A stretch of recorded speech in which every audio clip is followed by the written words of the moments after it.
Hello.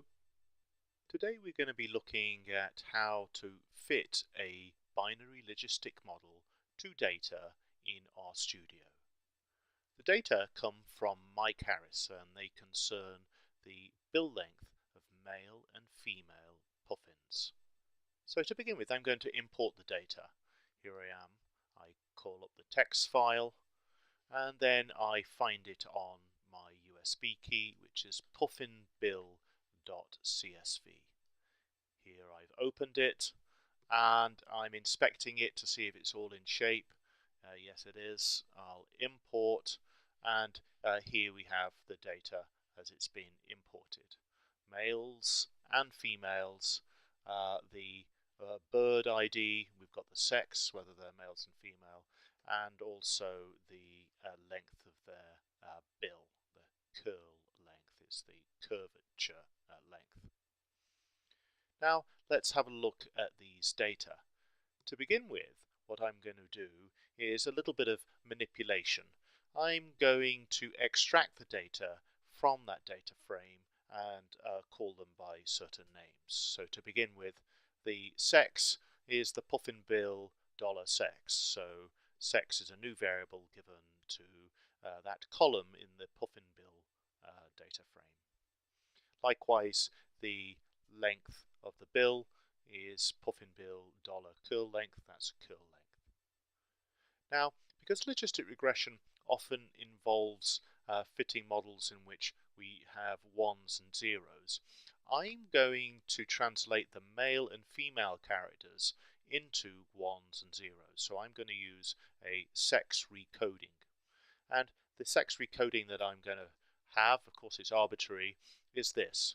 Sex code gets if else sex is equal to female, then we'll use a 1.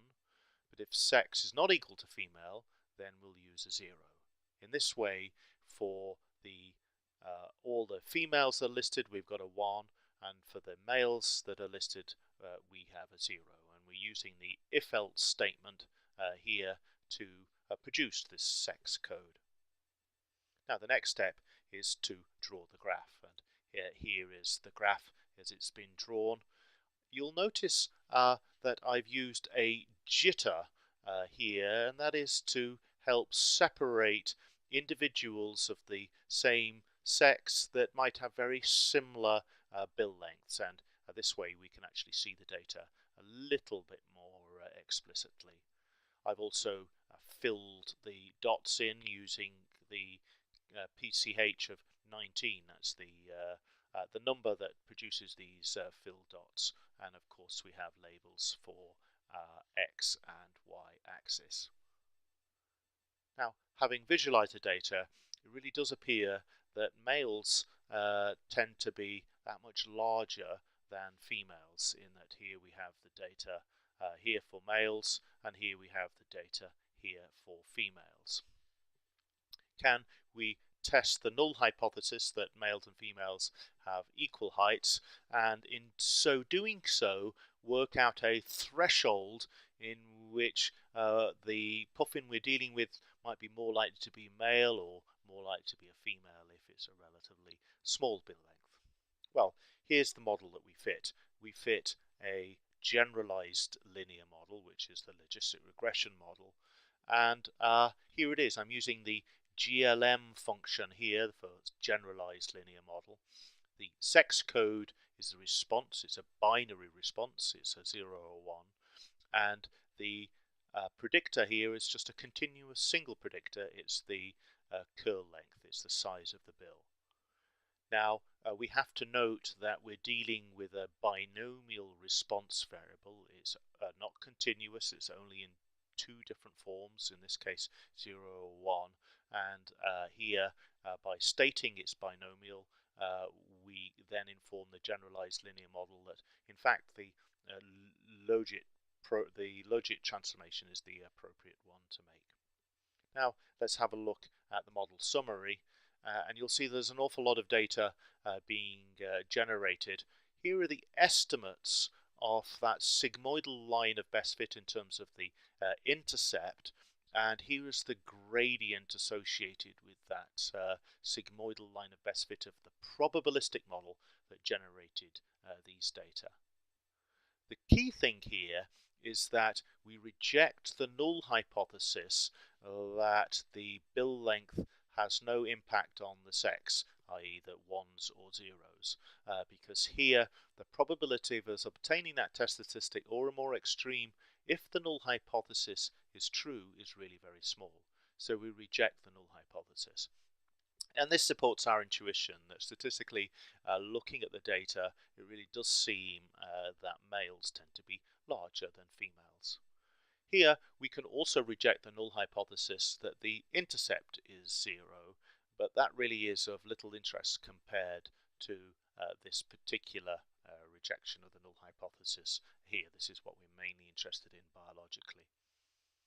Now, how can we show the model, the probabilistic model that has been fitted to those data to help explain the distributions of ones or zeros, or females and males in this case? What I'm going to do is first of all call up xv, and xv is an x value, and I'm going to vary it from the smallest size that we've observed to the biggest size that we've observed in very small steps. So xv is a vector going in very small steps from the smallest bill length to the largest. Now, what would yv be? What's the predicted value of y, or the probability, given that value of x based on the model that we fitted? Well, we can look at this by saying yv is predict based on the model, and you'll notice that the GLM that we fitted, the generalized linear model that we fitted, was called model. And here are the data that are going in. They're all the values of xv, and we want the curl length as the predictor for each of those values of xv.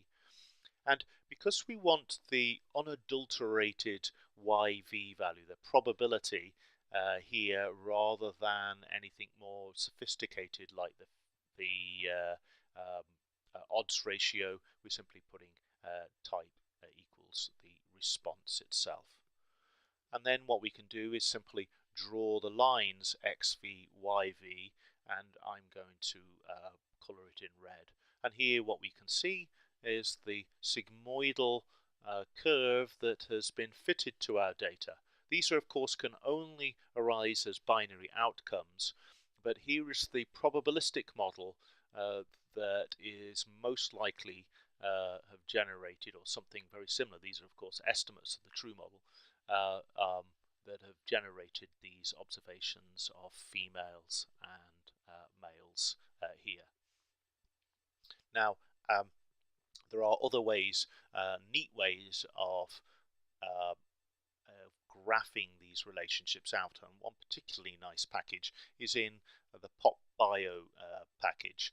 I've actually installed it already, so I'm simply calling up the library PopBio to remind ourselves and to invoke all the functions that are within PopBio so that we can use it.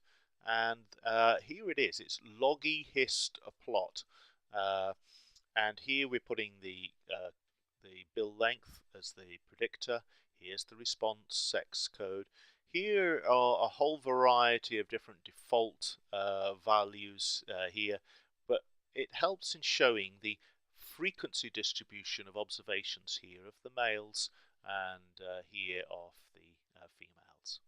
So that's it.